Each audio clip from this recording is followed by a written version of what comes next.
పాల్వంచ శాస్త్రి రోడ్లోని కొణిదల జయంత్ అనే వ్యక్తి మార్గదర్శి చిట్టీలోని 38 లక్షల రూపాయలకు షూరిటీ సంతకం పెట్టించుకుని తిరిగి కట్టకపోవడంతో ఒక టీచర్ కుటుంబం రోడ్డున పడింది. టీచర్ తేజావత్ మాలును నమ్మించి బ్రతిమలాడి షూరిటీ సంతకం పెట్టించి మార్గదర్శి చిట్టీలో 38 లక్షల రూపాయల చిట్టి తీసుకుని తిరిగి కట్టకపోయేసరికి మార్గదర్శి సంస్థ వారు షూరిటీ పెట్టిన తేజావత్ మాలుకు కోర్టు ద్వారా నోటీసులు పంపించడంతో లబోదిబోమంటూ కుటుంబ సమేతంగా ధర్నాకు దిగారు. విషయం తెలుసుకున్న కొందరు గిరిజన సంఘాల నాయకులు వారికి అండగా నిలిచి ఎంతటి మోసాలకు పాల్పడిన వ్యక్తిపై చట్టపరమైన చర్యలు చేపట్టి బాధితుడికి న్యాయం జరిగేంత వరకు కూడా అండగా పోరాడతామని తెలిపారు. అసలు అందుబాటులో లేకుండా 2-3 రోజుల నుంచి పారిపోయి మేము స్టేషన్లో కూడా కేసు పెట్టడం జరిగింది. ఆయన కూడా తను రెస్పాండ్ కావట్లేదు.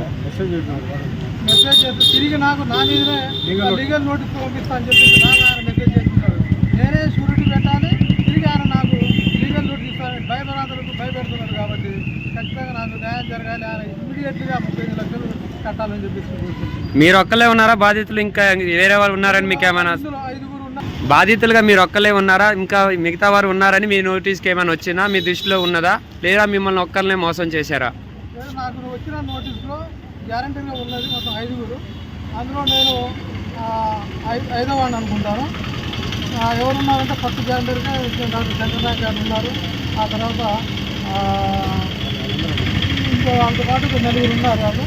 కానీ వాళ్ళు ఎవరి దగ్గర కూడా పోకుండా మరి నా దగ్గరికి మరి ఈయనే ప్రోత్సాహం కూడా పంపిస్తున్నారా, లేకపోతే వాళ్ళే వస్తున్నారు కూడా అర్థం కావట్లేదు. నాకు చాలా రకాలుగా వాళ్ళు మార్గదర్శకాలు కూడా ఇబ్బంది పెడుతున్నట్టే ఉన్నారు.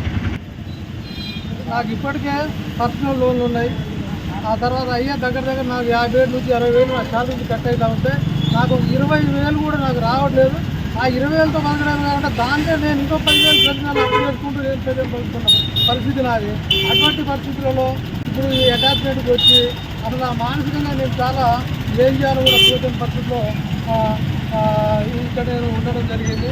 ఆ మిత్రులందరినీ నాకు న్యాయం జరగకపోతే మాత్రం నా కుటుంబంలో విలువలు పడే పరిస్థితి ఉంది. కాబట్టి దయచేసి న్యాయం చేయడం. ఒక గిరిజన టీచర్ స్నేహం చేసి ఒక కొణిదెల జయంత్ అనే వ్యాపారి శాస్త్రి రోడ్డు పాల్వంచలో స్నేహం చేస్తూ షూరిటీ సంతకం మార్గదర్శి షూరిటీ సంతకం 5 సంవత్సరాల క్రితం షూరిటీ సంతకం పెట్టినందుకు ఆయన కట్టగా ఈరోజు కొత్తగూడెం కోర్టు వారు ఆయనకి సాలరీ కటింగ్ జడ్జిమెంట్ వచ్చింది. ఈ స్నేహంగా ఉండి వ్యాపారం చేస్తూ ఒక గిరిజన టీచర్ని మోసం చేసిన కొణిదెల జయంతిని మేము చాలాసార్లు పోలీస్ కంప్లైంట్ చేశాం, దొరకటం లేదు. ఇమ్మీడియట్గా గిరిజన సంఘాలు అందరూ వచ్చారు, వాళ్ళకి థ్యాంక్స్ చెప్తూ పోలీసులు కూడా యాక్షన్ తీసుకోవాలని ఈరోజు వారి కుటుంబం ఇక్కడ వచ్చి న్యాయం చేయాలని కూర్చున్నారు. దానికి గిరిజన సంఘాలు అందరం మేము వచ్చి ఎస్సీ ఎస్టీ అసోసియేషన్ అందరూ వచ్చి వాళ్ళకి సపోర్ట్ చేస్తున్నాం.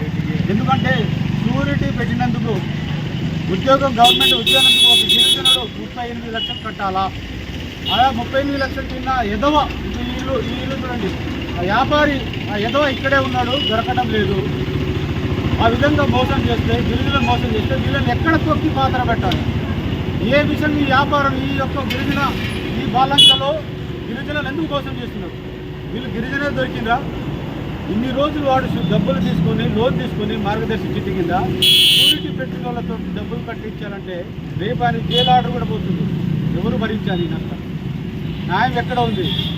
ఇమ్మీడియట్గా కలెక్టర్ గారు, కొత్తగూడెం ఎస్పీ గారు దీన్ని స్పందించాలి. ఈ ఎదవని ఉరి తీయాలి ఇక్కడ అని మేము కోరుకుంటున్నాం గిరిజన సంఘాలను. ఎందుకంటే ఇలాంటి వాళ్ళు చాలామందికి ఇతనే కాకుండా మాకు ఇప్పుడే తెలిసింది ఒక ఫిజికల్ హ్యాండిక్యాప్డ్ గిరిజనుడికి 10 లక్షలు ఇవ్వాలని. మా 3 ఎకరాల భూమి దొంగతనంగా అమ్ముకున్నాడు. అమ్ముకున్న భూమిని 4-5 సార్లు అమ్ముతున్నాడు. He's the cheater here. ఇలాంటి వాళ్ళని పీడీ యాక్ట్ పెట్టి పాలన లేకుండా ఉండి చూడాలని గిరిజన సంఘాల తరఫున డిమాండ్ చేస్తున్నాం. అదే కాకుండా ఇలాంటి వాళ్ళు ఈ వ్యాపారంలో ముసుగులో చాలామంది ఇక్కడ గిరిజనులు కూడా మోసం చేస్తున్నారు.